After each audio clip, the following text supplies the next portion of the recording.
Stick with us. Let's bring in former Trump Deputy National Security Advisor KT McFarland. KT, great to have you with us this morning. Just step back and give us your overall thoughts right now at this historic moment. This is all because Donald Trump made a decision the first week of his first term to back a younger generation of Arab leaders. We were in the White House Situation Room and faced a choice, the older generation or the younger ones. The younger ones promised peace, prosperity, peace with Israel, and President Trump took a risk and he backed them. And so they trusted him. And now 8 years later, those were the people who then helped President Trump get over the line. It was the Arabs in the Middle East. And then when President Trump unleashed Israel to destroy Iran. And today, Hamas is isolated and alone. No financial backers, no political backers, no diplomatic backers. And even more so, Hamas is now separated from the Palestinian people because what President Trump is likely to talk about in a few minutes is the future. What happens in the future in Gaza? Without Hamas, Gaza will be rebuilt. It's going to be rebuilt and protected and invested in by the countries in the region, but frankly, by the whole world. Hamas is a liability to everybody now. So I think that the prospects of future peace and prosperity in the Middle East are extraordinary. The Middle East could become one of the most important parts of the world as a conduit for trade and peace and prosperity and technology that goes from Europe all the way through to India. You know, KT, this is a foreign policy that has been underestimated. You remember in the first term, you were there, and he created the video for Kim Jong-un. And the video was what your future could be like. Well, he created a similar video for these Arab and Muslim leaders. And they took the economic prosperity. And that was the pretext for this entire deal. He has fundamentally changed foreign policy, right? Yeah, and you know, the problem with the Middle East is that nobody trusts anybody. But President Trump, 8 years ago, won the trust of those young generation of Arab leaders. He won the trust of the Israeli leaders. He's won everybody's trust. And as a result, they were willing to take the risk on peace. And their future now looks very bright. The Abraham Accords finished at the first term, as the first term of President Trump finished. That has brought extraordinary peace and prosperity to Israel and the countries that signed it. So the rest of the countries in the region look at that and say, this is what this is the prospect of peace. We could have peace and prosperity. Saudi Arabia looks at that and says, we could be a technology leader in the world. The other countries in the region say, you know something? What has 70 years of war gotten us? Nothing. Maybe there's a different track to take. And because of Donald Trump's just dogged determination and a series of careful steps, one after another, it's brought us to this day that, you know, looks like a miracle.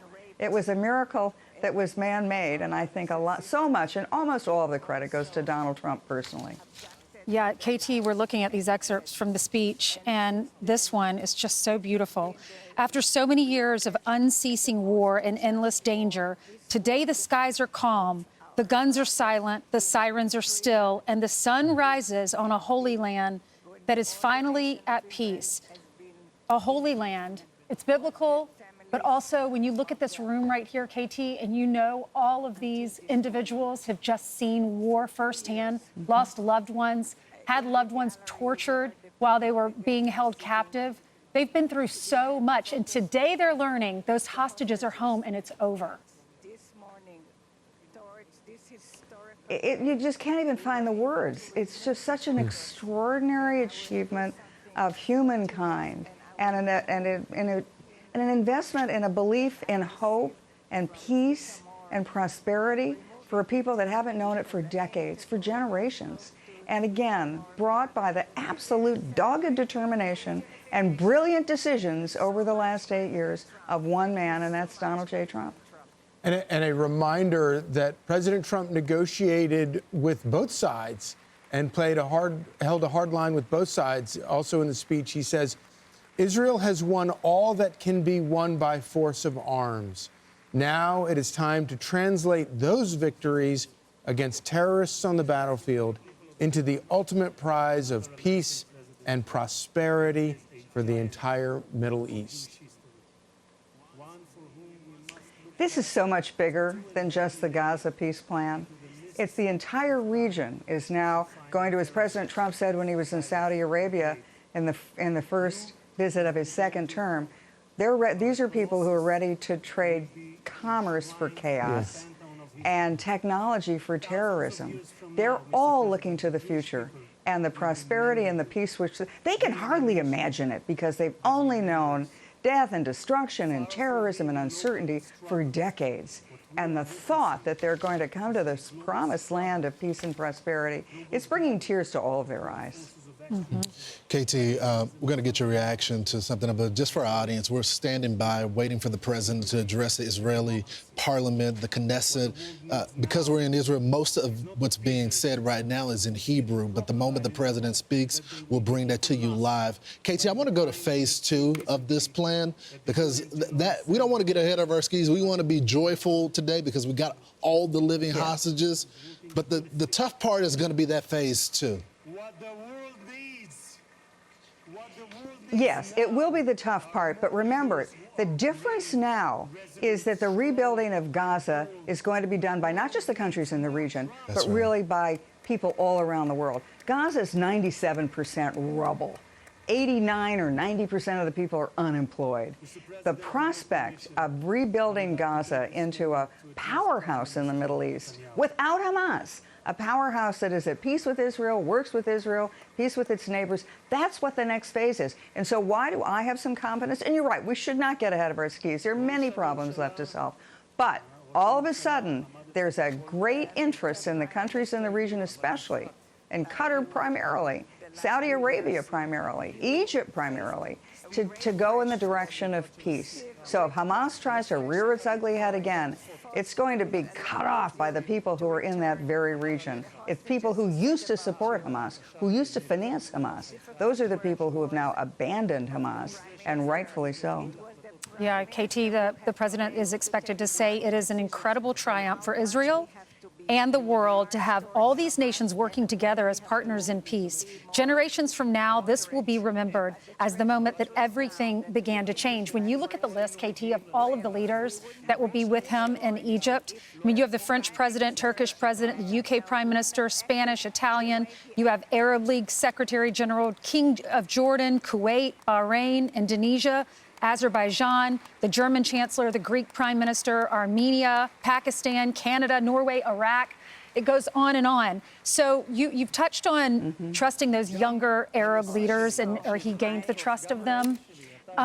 What do you say to, I have some friends that lost their spouses on 9/11, and they can't believe that there is trust in the Saudi Arabia government, that live golfers are going to play, that comedians are going over there. But yet this young Arab sect of leaders, you touched on the relationship that Donald Trump has with them. How do we navigate that? You know, here's the thing. When President Trump made that decision more than 8 years ago at the urging of Jared Kushner, he took the risk. Why? Because those young Arab leaders in their 30s, untested, untried, but they'd been educated in the West. They were comfortable with open societies. They wanted peace and prosperity. They knew they couldn't rely on oil revenues to cast their future. They knew they had to diversify their economies, open their societies, and join the world. And because he took a bet on them, and they did it, they were able to pull it off, they did it. When President Trump went to Saudi Arabia several months ago, who opened the session? A woman who 5 years ago couldn't even drive in Saudi Arabia. And so as a result of all of that trust and confidence that they have in President Trump's leadership, that's why everybody has gotten to this table and taken the bet. And as you've just pointed out, Ainsley, everybody in the world has signed on to peace. Everybody in the world has signed on to the obliteration of Hamas. If you were advising President Trump right now, KT, what would your advice be to him about how to proceed in the short term? You know, as he's always said, and when he said in Saudi Arabia, he said it throughout his time in public life, is that we're not going to dictate to you how to live your lives. We're not going to dictate to you how to run your countries or your economies or your societies. And so the best thing President Trump could do is remain as the kind of CEO of peace in Gaza, but then delegate to all the countries in the region who they're there, they're the neighbors, they have the vested interest in keeping the peace.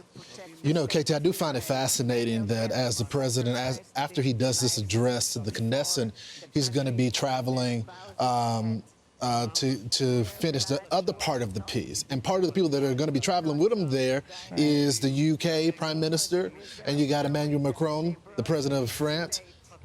They kind of try to undercut the president by acknowledging this Palestinian state. Now everybody wants to be on board with the president's proposal. You know something, Lawrence? Do you think they'll all be fighting in the corridors to have a selfie with President Trump? I think so. They're all trying to claim credit. They're all trying to be part of the act. They were actually part of the problem, but now they're rushing to be part of the solution. Well, KT, thank you so much for coming on with us. Thank you. I'm Steve Doocy. I'm Brian Kilmeade. And I'm Ainsley Earhart. And click here to subscribe to the Fox News YouTube page to catch our hottest interviews and most compelling analysis.